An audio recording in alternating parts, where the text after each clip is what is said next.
Fukushima Daiichi nuclear plant says it cannot rule out the possibility that a temporary state of criticality occurred recently in the number 2 reactor. Criticality is when nuclear fission occurs continuously.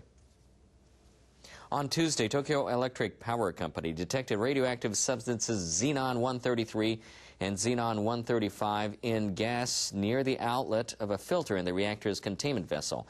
The findings suggest that nuclear fission may have occurred recently. That's because xenon is detected when there is nuclear fission.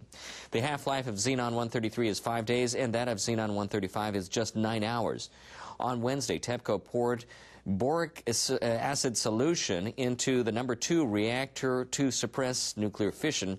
The utility says the temperature and pressure in the reactor has basically remained unchanged.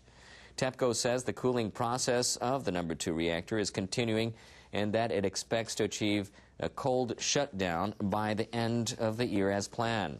It says it will keep monitoring the xenon levels in the number 2 reactor as well as checking the condition in reactors 1 and 3.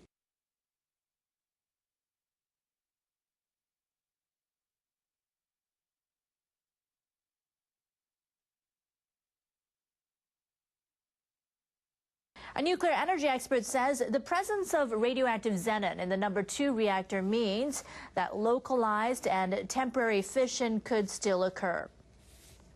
Professor Koji Okamoto of the University of Tokyo Graduate School says substances from melted fuel are probably scattered around and are unlikely to undergo fission. But he says that neutrons from radioactive materials could react with uranium fuel or other substances, possibly leading to localized and temporary fission. But Okamoto says a self-sustaining chain reaction that creates criticality is unlikely since vast amounts of boric acid have been poured into the reactor. He says the neutrons must be closely monitored to make sure fission does not take place. The professor also referred to a plan by the government and TEPCO to achieve a cold shutdown of the reactors by the end of the year.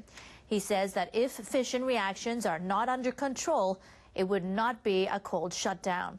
Okamoto says TEPCO must locate the melted fuel inside and outside the reactor and work to prevent further reactions.